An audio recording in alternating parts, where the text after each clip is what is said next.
when I was studying Chinese in China, I had classmates from North Korea. The entire school, 11 years, they were telling us. Now it's back to звонит. Hello, how are you in the languages? That's how I start use давай in proper ways to impress with your Russian, I think. Because Chinese language is in general is difficult. Like your head will be exploding and you will think like, wow, I will never learn it. Saying like, for example, he have, yeah, or he drink with instead of he drinks. It's okay not to speak 100% perfect grammar. My guest today is our teacher, Olga. In English, we say Olga. In Russian, Olga. Olga is a teacher here at the Art of Russian, and she also speaks many languages. So today we're going to learn her journey of a polyglot, person who speaks many languages, and any funny situations, tips and tricks, and just learn about your journey. Olga, can I ask you to introduce yourself? Bonjour à tous, je m'appelle Olga, je parle russe, anglais, chinois et un peu de français et d'espagnol. Hello everyone, I was born in Russia and have been living in China for 10 years, where I started teaching Russian. Всем привет! Я преподаю китайский язык и русский язык как иностранный, и также сама изучаю французский и испанский языки. 大家好，我非常喜欢教外语，也非常喜欢学外语。对我来说，当老师不但是一个工作，也是一个爱好。Hola, me gusta mucho leer libros en español, en chino, en inglés, disculpe, inglés, ver películas en francés.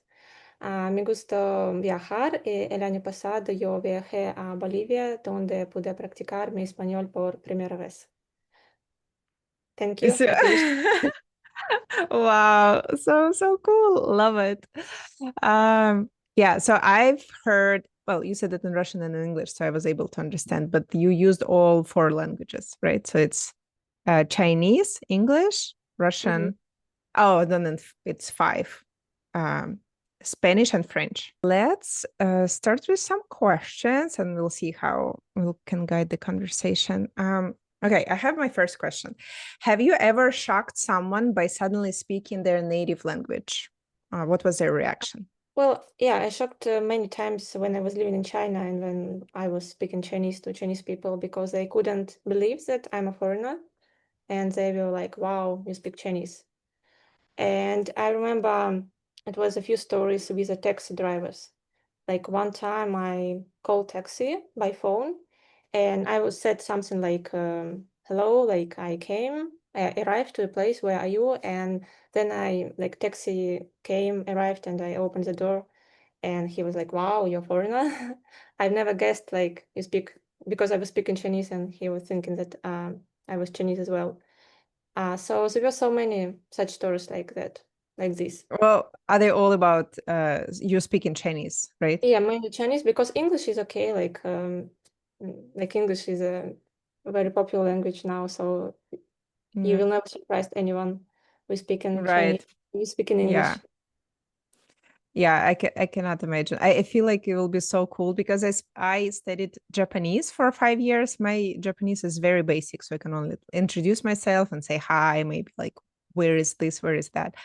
Haven't practiced it, but then I went to Japan a couple of years ago, like 2 years ago, and every time I even just said "Watashi wa Katia desu," and everyone was like, "Oh my god, your Japanese is so good." It's not true, but I felt like so that it's so important to be able to say at least a little.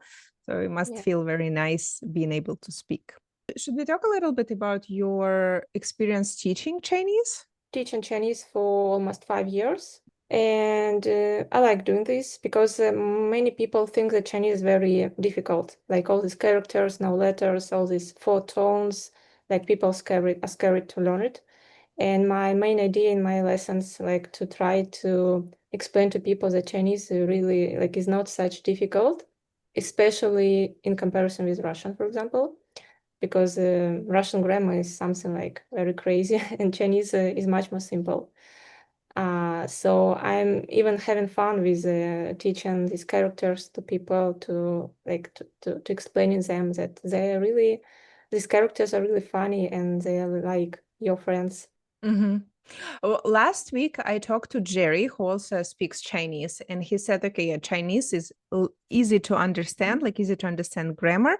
And then I asked him about how difficult it is to produce the right sounds, because the sound system is very different. And he said, well, people just know that you're here to buy a book, not a horse. So it's Yeah, okay. yeah, What in he's your right. experience, right? So in your experience, how important is what is the word I'm looking for? But How important is pronunciation? yeah, pronunciation the main difficult for Chinese language is that there are like limitation of sounds. And plus there are four tones that you need to follow because really if you um, pronounce the wrong tone, the meaning of the word will change. But yeah, as Jerry said, and he's 100% right, if you want to buy something, if you want to buy a book, people will understand that you said book, even if you said it with a wrong tone. And like the tones and the right pronunciation is very very important. But in the beginning of my classes, I try to tell to students that it's okay if you make some mistakes. People will understand you because if you will because Chinese language is in general is difficult, and if you will follow all these pronunciation rules from the beginning, you will be just like your head will be exploding and you will think like, wow, I will never learn it. So I allow my students to do some mistakes in the beginning and to try to say them that the most important thing that you start to say and people will understand you. And Mhm. also like in terms of sounds, like I started to learn French 2 years ago and actually French pronunciation is also very difficult. So I think that every language has its own sounds pronunciation problems. Mhm. So Chinese is not unique in that way. Did you feel at some point that you were able to master it and you felt that you pronounced them good or better or close to native? If you say something in a foreign language, like if you say "привет" in Russian, of course, I will tell people, "Wow, your Russian is so good." But sometimes you can tell from reaction of people that they're really surprised that you speak good. And because I was seeing such reactions from Chinese people, so I think that I can speak it very well. Nice. Okay.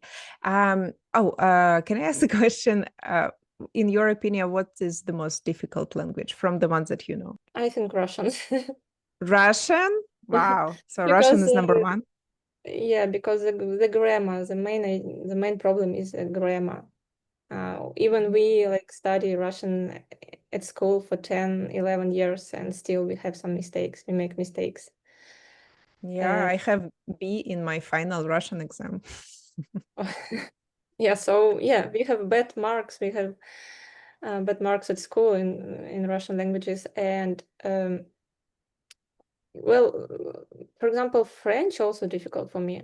Like also grammar, because before studying French and Spanish, I thought that only Russian has genders, right? Like feminine gender, masculine gender for nouns. And when I just opened a book for Spanish language and I found that Spanish also has genders, I was like, wow. And for example, a book in Russian, it's a feminine, книга, and in Spanish, it's masculine, el libro, and you need to learn that they have different genders. So actually, for me now, any language is difficult. Russian is much more difficult, but any language has its own tricky Hmm. places. Yeah. Yeah, and I feel like when people, it's often easy here in States, a lot of people speak Spanish. And then when they ask me questions, so like, why is the day is masculine and night is feminine? I'm like, it's just the way it is. It just in Spanish, you need to you need to remember it, and the same in Russian. Oh yeah, but Spanish, I feel like people just got used to that la and l. Mm-hmm. So it's the same in Russian. Okay, so Russian is number one. Second most difficult would be French, Yeah, I think French for me. Yeah. and then And then That's yeah, maybe Chinese, then could be Spanish. But I think they're totally different languages, but like I will put them on the same spot. Mhm. So Spanish and Chinese, and last one, of course, is English. Of course. Just offend. But The but most even difficult thing about English is pronunciation. It's really hard to master pronunciation. yeah, but like when I was studying at school, like my grandmother was a teacher of English, and I was supposed to speak English very well at school. But when like we started to study this perfect continuous these tenses of nouns, I was like I got lost in this grammar Mhm. of English. So I thought like, Mhm. oh, English is so hard to learn. But now Mhm. I found that English, like grammar, is not such difficult, and I've always been thinking about like to think English correctly, like with all grammar correct. But a few, maybe 5, 6 years ago, I was studying in China, and we had foreign languages from not foreign students, sorry, foreign students from different countries, and there were two students from Indonesia, and they wanted to practice their English. So they invited people to the room, like we were chatting, maybe drinking something, some tea, beer, playing some games. And I was like ashamed to use my English a lot because I thought that my English is not perfect. But I heard that they were saying, like, for example, he have, yeah, or he drink with instead of he drinks. And I was thinking, okay, it's okay to make mistake. It's okay not to speak 100% perfect grammar language. The main idea Mhm. is just to speak. Mhm. After Yeah. that, I think I started to speak English more because before that situation, I was embarrassing to speak. After that, I think I started to speak English more because before that situation, I was embarrassing to speak. I think this is what's the most important element, that you need a community, you need people who accept you and interested in you, even if you speak with mistakes. Like every time I meet somebody, and what's interesting is the person. I want to learn the story. I want to know the person. I want to understand the conversation that we're having, and everything else is secondary. But sometimes I meet people who are, especially at work here, who are like quick to correct me, and I do still feel uncomfortable when people correct me, especially in like a public setting or like professional setting. But I rarely see that, so people rarely do that, but sometimes it happens. I had situation in China, like I had 2 years, 2 years kind of vacation of China because there was a COVID. I was stuck in Russia, and then I came back to China and I started to work in Chinese company. My like colleagues, coworkers, all of them were Chinese people, and like the main difficulty with Chinese language is that there are a lot of dialects, and you Mm. can learn Chinese at home, like with a teacher. It's okay, but then you go to China and you hear another dialect and you can't understand much of what they're saying. And like it was difficult for me to like to be able to understand. And I was afraid sometimes even to text some messages into a group chat because I was thinking like, now I'm going to make a mistake. But then I found that people don't care. They just Hmm. didn't care about my Chinese. And then I thought, okay, they don't care too much. I can text messages, I can make some mistakes, it's okay. There were a few people who like to correct you, but either they did it just in a like positive way for you. They corrected your mistake. Okay, thank you very much. I will learn this mistake now. Some people just Hmm. like to correct, but okay, thank you and just thank you. Yeah, just that's okay. Yeah, I think that's a good mindset, and to just be grateful when people correct you and be like, okay, yeah, I learned something new. So you said there are many dialects, more than one, so it's not only like Chinese and Chinese Mandarin, there are many. Yeah, there is a Chinese Mandarin that we learn at school. Not at school, that we just learn. We learn Mandarin Chinese, and it's a kind of originated from Beijing and the north of China. So if you want to practice Chinese language, it's better to go to Beijing or to the north of China, like the cities like Harbin. They speak like just perfect Chinese. But more you go to the south, they have their own language, like the Cantonese Chinese, which is totally different. Last year I was living in the south of China for like 2-3 months, and I was asking like one local guy, can I understand Cantonese? Can I learn Cantonese? And he told me that no, it's totally different language with a new grammar. Wow. But of course, students now, kids, they learn Mandarin Chinese now, and like maybe 10 years ago, first time I went to south of China, and I was I saw the situation that people communicate in Cantonese Chinese and I don't understand them, but when I speak to them in Mandarin, okay, they switch to Mandarin as well. But now more and more people speak Mandarin. Mm-hmm. So is Because there Mandarin Chinese, Cantonese Chinese, Cantonese and a lot of and others. a lot of other? Is Every there like city, a basic Chinese?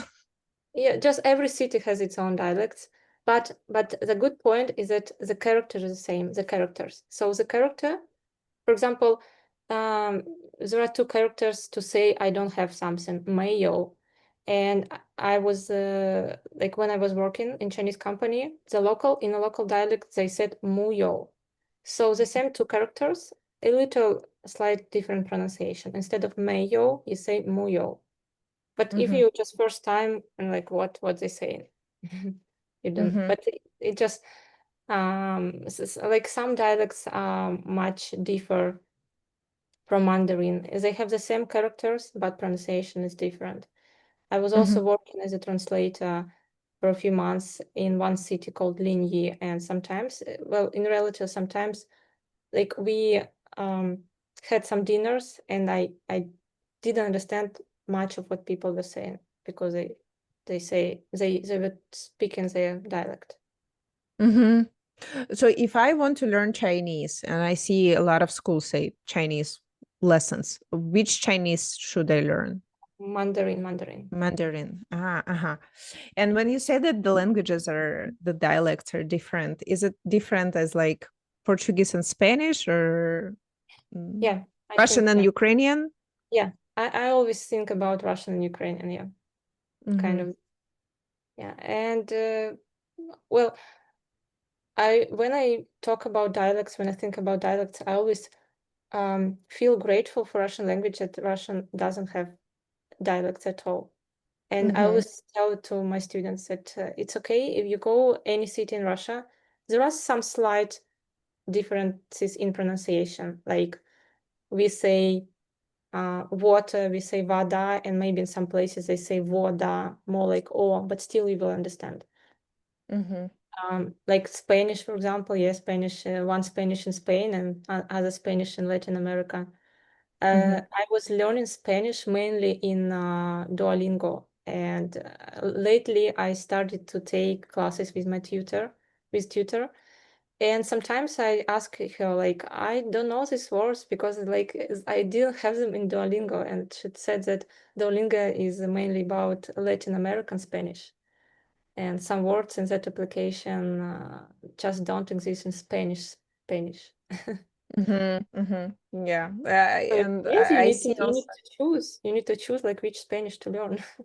Mm-hmm, mm-hmm. Yeah, I saw the same. And even in Spain, even if you choose Spanish, in Spain there is also um what's the region? Uh, Catalan. Catalan. uh-huh. So Mm-hmm. for Russian language, it's just one Russian language.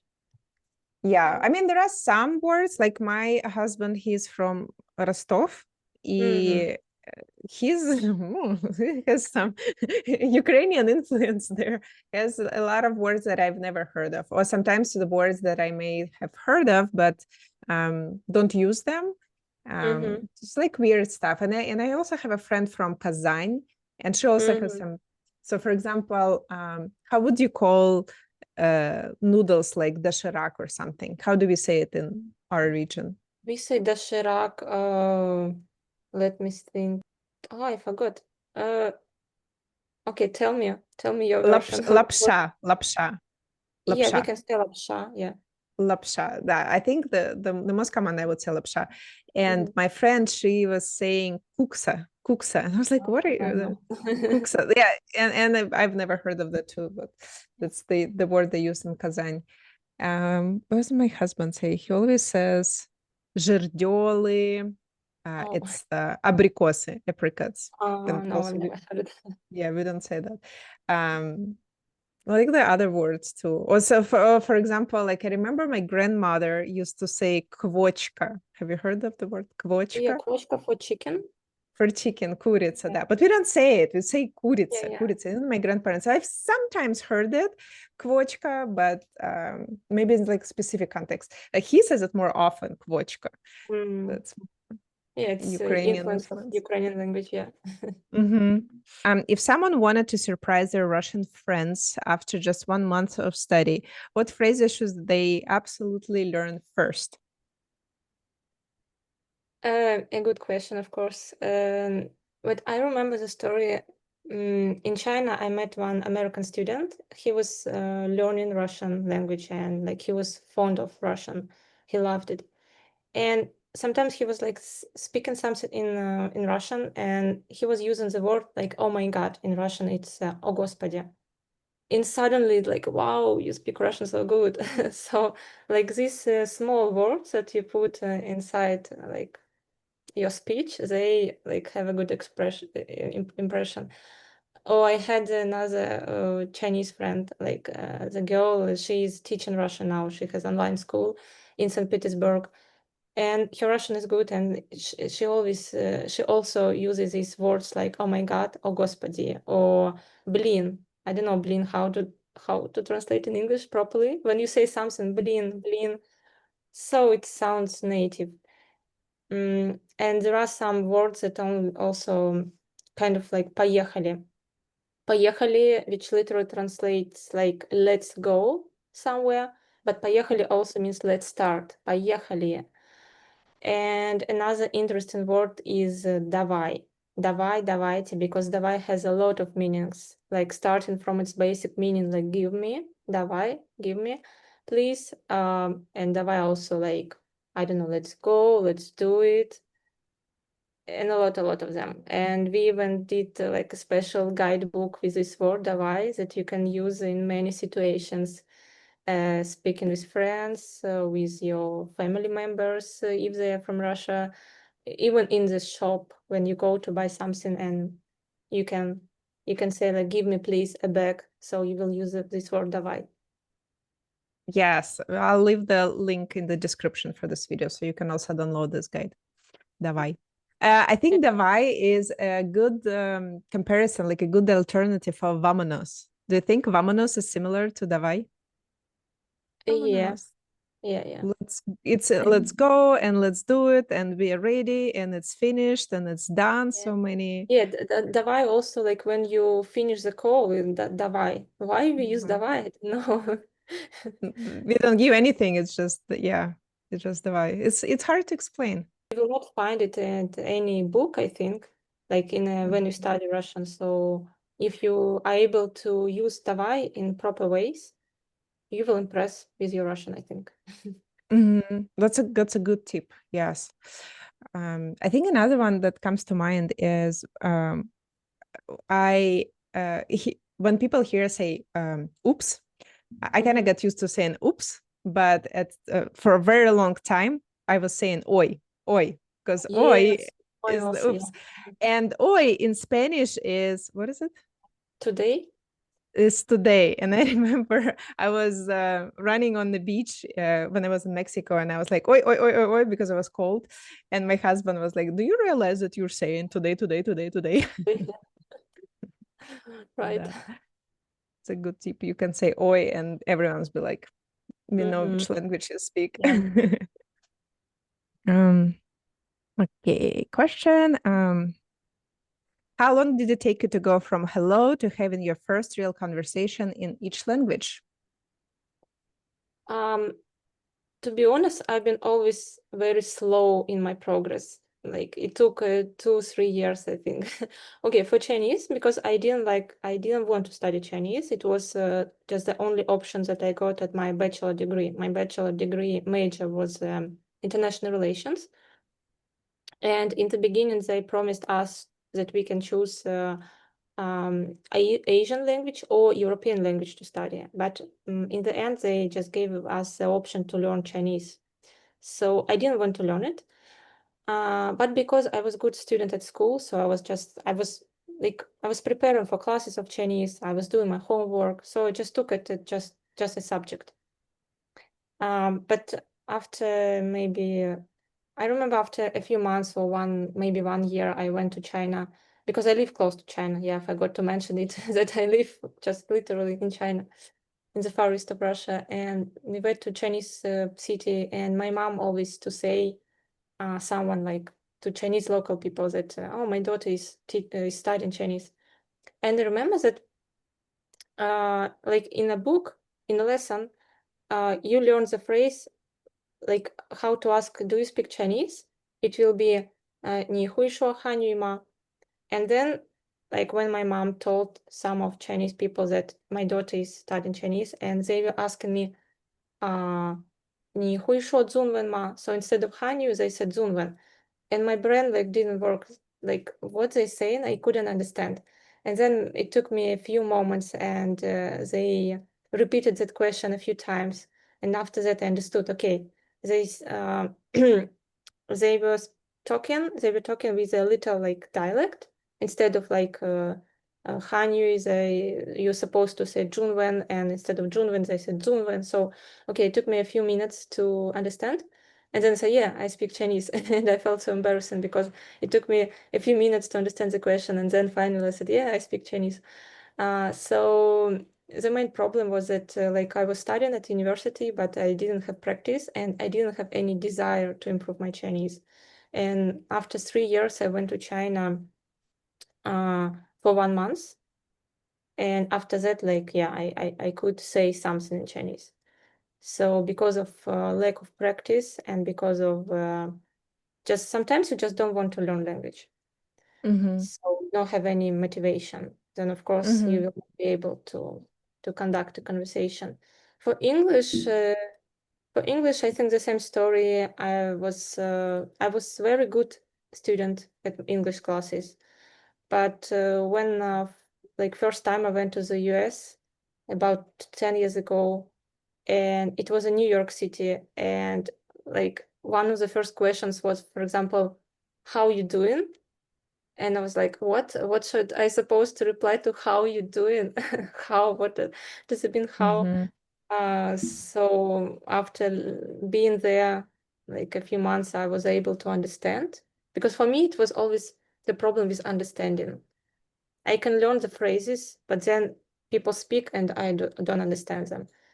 And for me it has been always a problem just to understand, and then to make an answer in my head. And so it was a very slow process for me, like to be able to start to speak. Maybe because I was always afraid to make mistakes.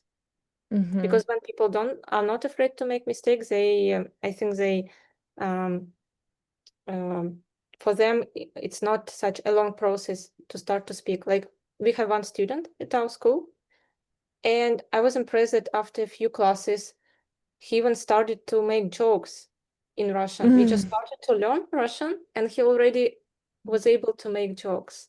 For me, it was Mm-hmm. impressive. I think for me, like it should take uh, It's a the few last months. thing. Mm-hmm. Yeah. And for Spanish and French, like Spanish, I was studying a few years, but without tutor. Mm. And then when I first time went to Spanish-speaking country, I was able to say something, yeah, but it also took for me a lot of efforts to pronounce some words, to understand. So every language was different for me, but in every language it was a bit a long process for me. Long process. What do you do when you try to speak the language and people revert, go back to English? how do you react? No, it's okay. We can practice English as well because it's not my native language, so I also can practice it. That's what demotivates me when I go to Mexico. And of course, like if you go to Cancun, very touristy area, everyone speaks English. Sometimes there are people who don't speak Spanish. And when I try to speak Spanish to them, they're like, oh, no habla inglés, bye-bye. I'm like, oh, it's okay, it's okay. Let me say something in Spanish. And people who know English, they switch to English. And yeah, I feel like, oh, sometimes I remember I was walking with the card saying that I want to practice my Spanish. Please speak Spanish to me. So there's small interactions at the cafes and restaurants help me to get some confidence and like speak at least a little. I also think it depends on situation. Like if you really need the help, for example, yeah, and if people switch to English, okay, thank you, because I'm able to understand English. I understand. Okay, well, let's see what the next question is. What's the biggest misconception people have when they first hear you speak multiple languages? Well, they impressed, I can say. They say wow, especially. Oh, it also depends on environment because, like in China, I met a lot of foreigners that speak a few languages, like English, Chinese, their own language, native language, maybe some more. And it was okay to say that I speak a few languages. It was natural thing. But like when I teach in Chinese now to Russian students, and one of the first lessons that I have in my course, we practice to ask like, do you speak English? Can you speak English? Can you speak Chinese? And can you speak French? We just like practice it with different languages. And when students ask me like, can you speak French? And I say yes, and they go, wow. So for them, yeah, you're like I don't know, you're like a very talented person that you can speak some languages. Yeah, and for Chinese also, like Chinese people, I can't say that most of them, but the people with whom I was working, they were only speaking Chinese language. They were studying English at school, but still the English was not so good. And when like I was saying that, okay, I speak Chinese, Russian, English at least, they were impressed. Mhm. So it's also like it depends on environment. Some people, for some environment, it's okay to speak a few languages. So you're just normal persons. Mm-hmm. Mm-hmm.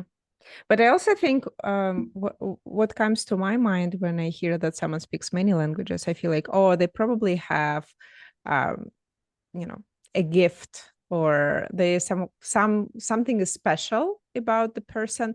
But like you said, it wasn't your first choice. You didn't even go majoring in languages. It was just something that happened and you learned Chinese, and then Chinese kind of stimulated you learn other languages, right? Um, I think it was my dream as a kid to speak a lot of languages. I thought that like to be a polyglot is something very romantic, maybe. You know, like when I like history and when you learn some like historical figures, like not only in Russia but in European countries, they were able to speak, I don't know, like English, French, Latin, Greek, a lot of languages, and I always wanted to be like such person. My only like but I misunderstood, like I was thinking that all European languages are the same. I was sure that the grammar is the same in all languages, European languages. You just need to learn new vocabulary. And because I had a good memory, I thought, oh, it's okay, like I can learn all these languages very fast. So I think that now what I'm doing, I'm just trying to implement the dream as a kid to be able to speak languages. Mm. um I'm not sure if it's Chinese that influences all this, that I started to learn languages. I think just living in China when I Mm.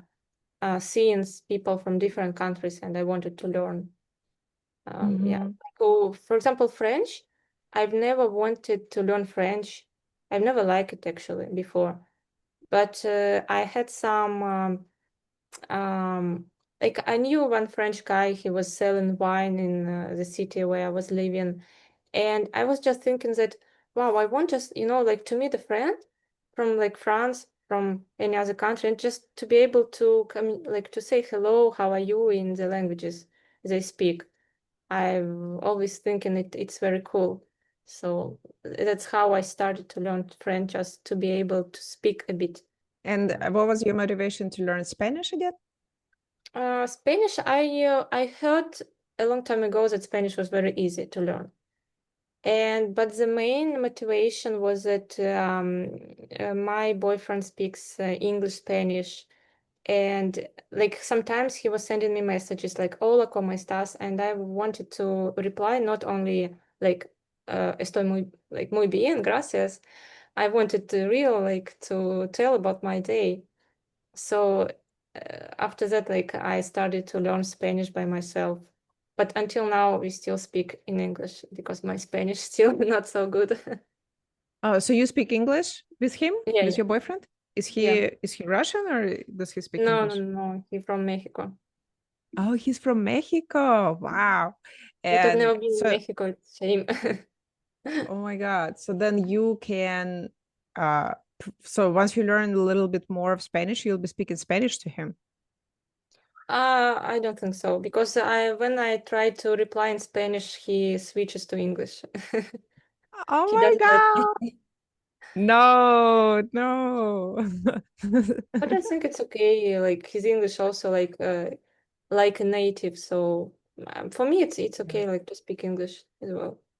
Now I'm curious where your boyfriend lives. Does he live with you or he lives in Mexico? No, currently we're in separate places. Ah, uh-huh. Okay. So you have the what But is we it met called? in China. But we met in China, and actually he's also kind of polyglot. He speaks Spanish, English, Chinese. He speaks French very good. And also, like one of the reasons I wanted to learn French, I wanted to impress him. Oh my God.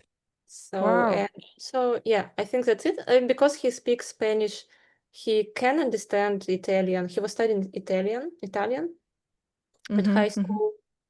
So he is also kind of example for me that he's not majored languages. He just was studying at high school, or he was studying in China for a few years, or for 1, 2 years, or he was like studying in France. So Oh wow. So maybe we can call him one day for a busy. podcast as well. But also for him, uh, but for him, it's not like that he is very proud of that. It just the way like he just can speak these languages. That's it. It's not that like he's very proud or he was very, for example, it's not that he put much effort to mm-hmm, learning these languages. He can communicate in Chinese, maybe not mm-hmm, in a high level, but it's enough for him. And he just uses languages as a tool for work, for living. mm-hmm. Does he use foreign language at work? Chinese, yeah, Chinese, English, Spanish. English and Spanish all at work? What kind of job does he do? Oh, just business. Ah, wow. He does business in several languages. Wow. Yeah, I think English now you will use even when I was working in China. Like, okay, I was using Chinese, Russian, and English as well because sometimes, well, you just need English in your work at your work for some reason. Mm-hmm. And Russian too? A lot of people speak Russian in China? Oh, no, no, it was because we had kind of company that was dealing with Russia and Central Asian countries. So Central Mm-hmm. Asia, they also speak Russian. So I was kind of translator. Another question. Can you switch between all four languages in one conversation? Mm, I think now, yes, between three languages, like English, Chinese, and Russian, because Spanish is mm, not so good enough. Sometimes I switch Spanish with French. Like mm, I had a class of Spanish yesterday and I want to say February. I couldn't remember how to say February. I want to say février. Février it's in French and febrero in Spanish. So both languages they sound similar to each other. So sometimes I just mix them as mhm, articles or something. And English, Chinese, Russian, I think yes. It mhm, comes now. It comes like natural just to switch. I remember one time it was a very funny situation. I went. like I was in China, studying in China. I went to a bar with the friends, English-speaking friends. It was they were guys from the US, Portugal, and there was one girl from China, but she was speaking very good English. Now she's studying in the US. And like they were chatting in English, and like I was listening to them, and okay, I understood what they was discussing, and I wanted to like to prepare my answer, and it was already late. I already switched the topic, so I just was like sitting smiling. But you know, in a few months after that, again, it was a bar, and I was the only Russian-speaking person in the company. And then I found that like for me it was okay to be in like English speaking company, Chinese English speaking company. I didn't feel that like I don't understand what's going on, so just it came natural that I can, for me at the time English didn't sound like a foreign language. It was for me like Russian. So but it came like it took for me a long period, like a long time. But now sometimes I listen to, no, sometimes I read books in English, and it doesn't seem to me that oh it's a foreign language. Like it's easy, You like get an used to it. Mhm. Yeah. I want to say something. My brain, when I try to speak a different language, like I know a little bit of Spanish, and my brain just works so hard when I'm trying to exercise the language.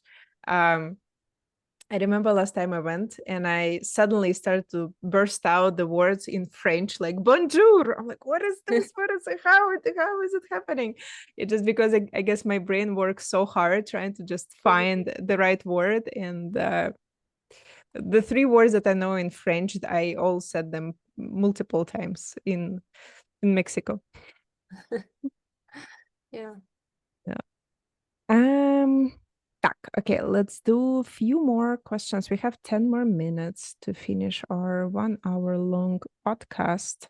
What's the biggest difference between teaching Russian versus Chinese? Just different languages. For Russian languages, of course, very difficult to explain the grammar, because in some cases you just don't know how to explain. Just say it's okay. Just you have to used to it. And for Chinese, it's to explain all this pronunciation, yes, tones, characters, how to write characters. And as I told before, like when I teach in Chinese, my main idea is not only to teach, but also to like to try to explain that it's okay, it's not so hard to learn. It's much more easy than you can imagine. Because um, like why students now learn Chinese? Because most of some of my students are school children, like 7 years old, 10 years old, 14 years old, and sometimes it's not their choice, it's a choice of their parents. So of course, if you don't want to learn Chinese and you see all these characters, like you very like you don't want to do it. For Russian the same.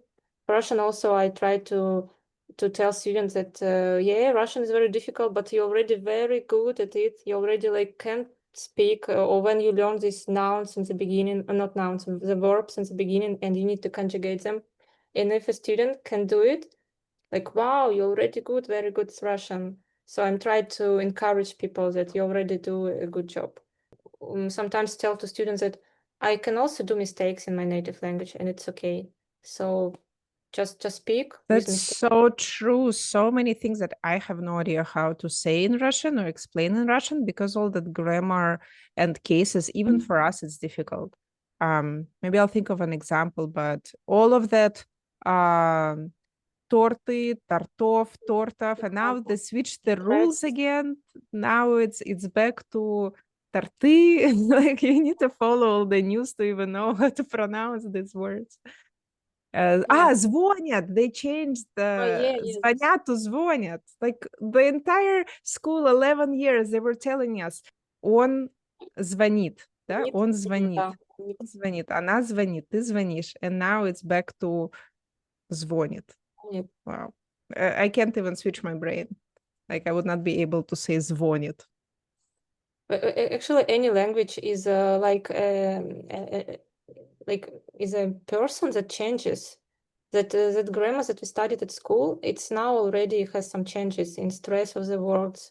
pronunciation of some words. So language is not stable, and it's good to have classes with tutors in any language. Like my mistake in studying Spanish or French was that I started to study them with just with apps without tutors, and it's not a good idea because when you are in a class or with a tutor, you give some feedback. Yeah, you speak and the tutor will correct you, will encourage you for if you make mistakes. We'll give you some additional tips. Maybe we'll give you some examples how to talk in real life, because the books that I use, for example, for Chinese language, I have some good books, but still they're already a bit old ones, and I give some additional phrases for real conversations, because language just changes all the time. Yeah, and the teacher is able to explain, like, I want to hear the reason why we say it this way and not the other way. It's like Duolingo teaches you, it's one of our students said, Duolingo teaches you to say, okay, это синяя ваза, это синий стол, but they don't explain why vase is синяя and the table is синий. Like, he's like, and it was breaking my brain. I want to know why we say it in different ways. And Duolingo just tells you, no, you need to memorize it. And if you want to learn, then teacher is always there to explain Yeah. context. If someone could only dedicate 15 minutes a day to Russian, what should they focus on? I think the main focus should be on speaking and listening, because maybe it was a problem for me. I don't know, because like I can read, I can understand, yeah, but I'm not able to speak. So I think at least 15 minutes a day you should speak. You can take some text from a class, like last time for my student of our school, I gave her homework to learn one small text in Russian. And then I didn't check her, but she told me that it was not such difficult as she was thinking at the first time. And I think it's a good practice that you can memorize one text and just able to speak, to pronounce these words, because you can learn them by heart, you can read them, you can write them, but you need to be able to speak them. And I read before that, like, how small kids learn languages, because we all like are born without just speaking Anything. So kids, they listen to what their parents say, what the just environment is saying, and they also try to say. And like when you speak, you listen to yourself as well. So the more you speak, the more you listen, and the more practice you have. Even if you don't have to practice with, you can just talk to yourself. Maybe it could be weird, but still. So I think even to read, I had this habit before. I had some books in Spanish, and I was reading them aloud, because it's okay just to read a book and like, okay, I understand general idea, but when you try to pronounce every word, then it's a bit hard. You put some effort, and if you put some effort, it means that you are on the way to practice something. So I think just like even like either to listen or to speak, or it's better just to say, to read aloud, maybe to listen to some sentences and to repeat them, but just to open mouth. Yeah, or like if you're driving in the car, you listen and then you try to repeat.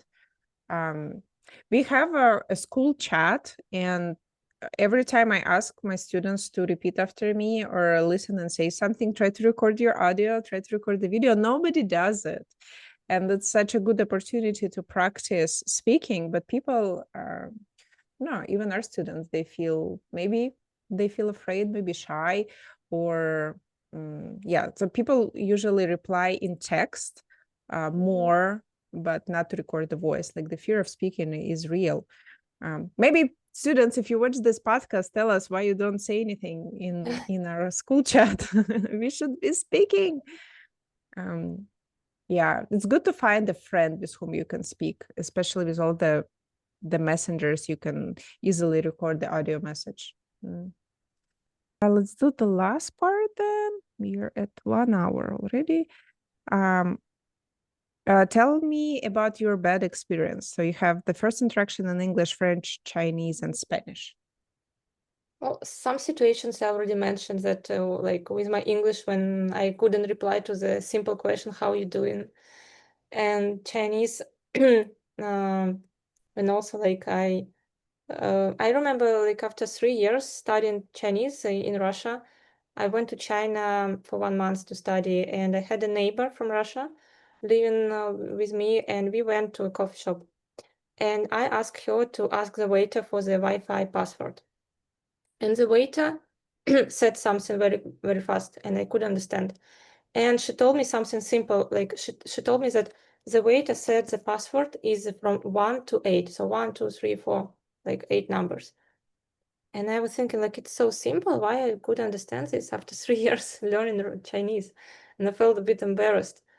But it just because you don't listen to, like, you don't get you don't like get used to uh, language to Hearing. listening. Yeah. And with French also, like, it was a situation in the airport during the transfer that I couldn't even to buy a croissant. I switched to English because, like, I was a bit stressful. I felt Mm-hmm. like, and with Spanish, when I went to Bolivia, I had some small talk with, like, I went to tennis, and there were some 2, 3 very old guys already. I think they were like 60, 70, 80, I don't know, but they were playing tennis. And they started to talk to me, and I was also ashamed that, like, after learning Spanish so many times, I couldn't even like have a talk. It wasn't a bad experience, but I was able to say some, just, I don't know, hola, me llamo, yo soy de Rusia, and I don't know, and nothing else. It wasn't a bad experience, but it was just like, why? Like, why I can't say it? Mm. Like, speak, I learn it.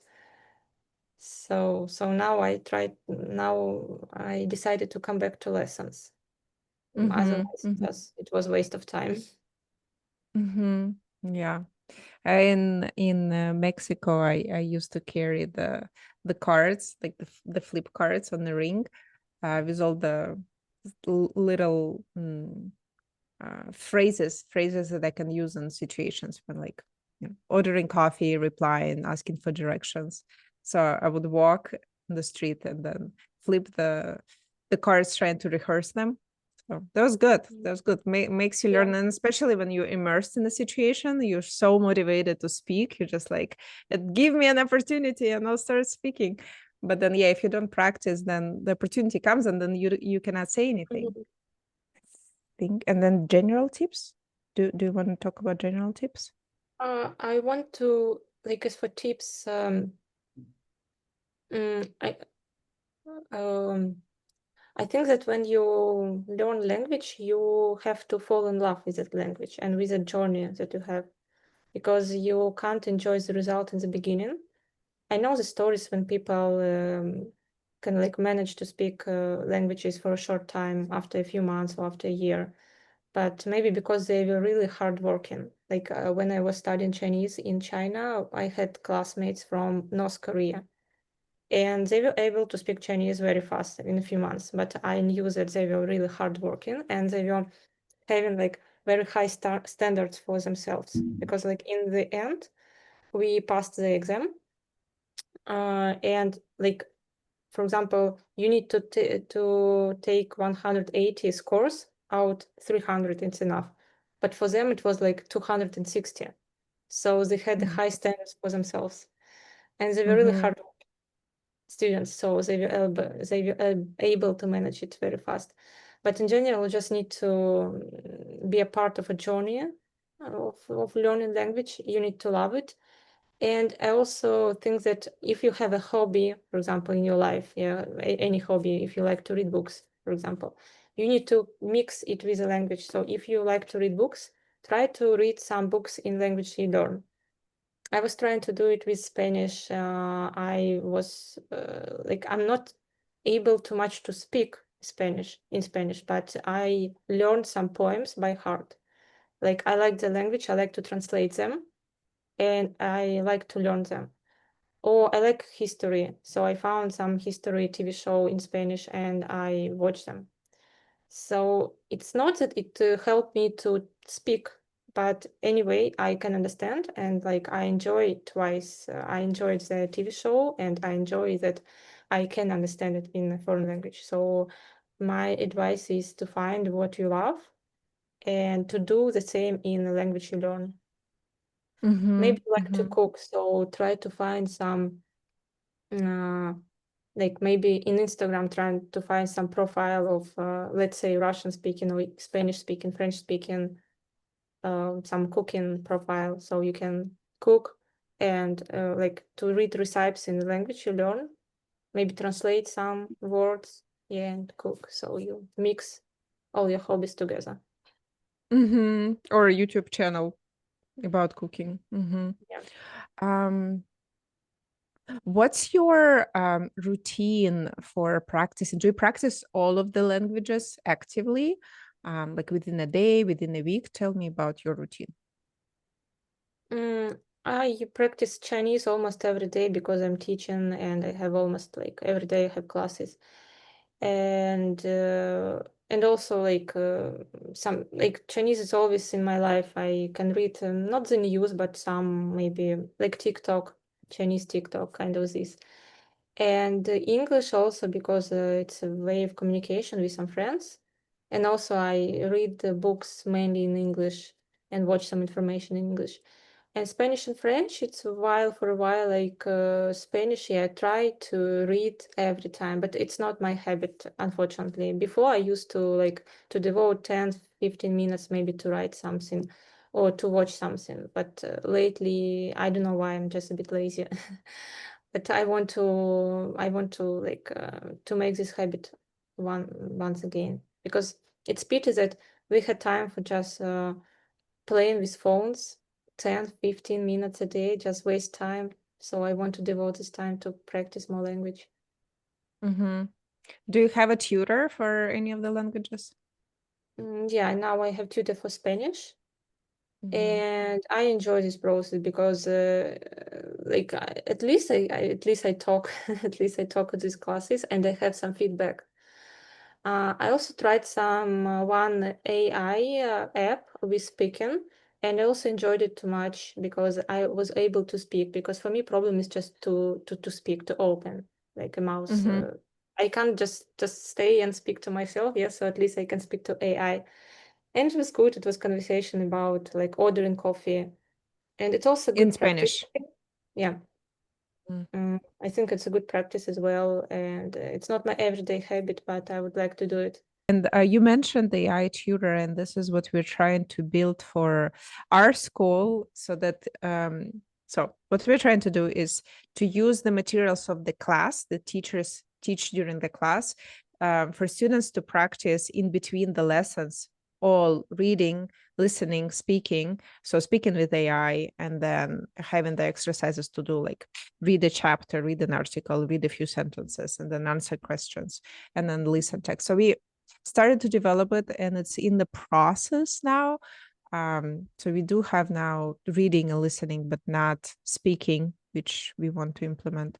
And the last point you have, find your teacher who will help you and be your friend.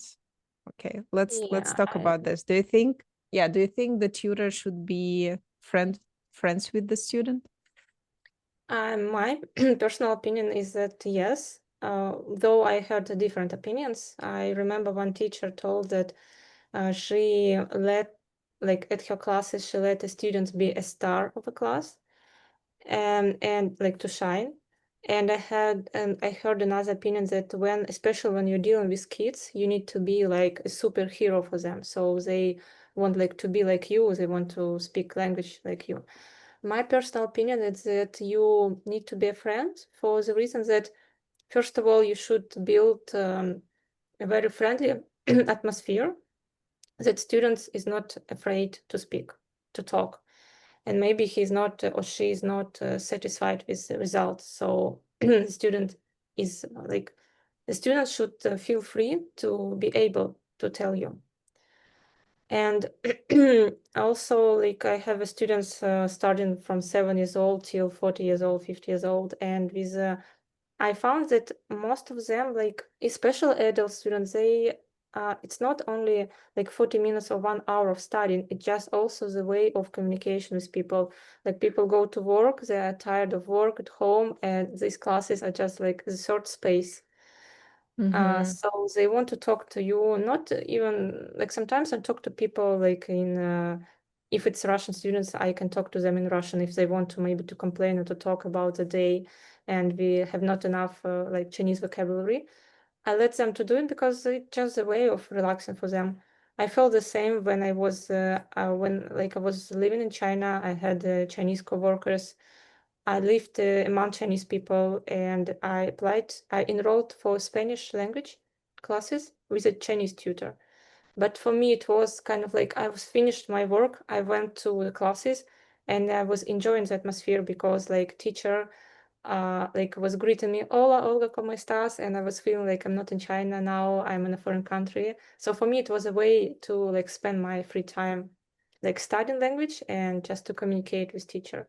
So I feel that most of the students, they also not like they don't only want like to study all these 40 minutes, all the class or 1 hour. They also want to communicate with the teacher, with the tutor.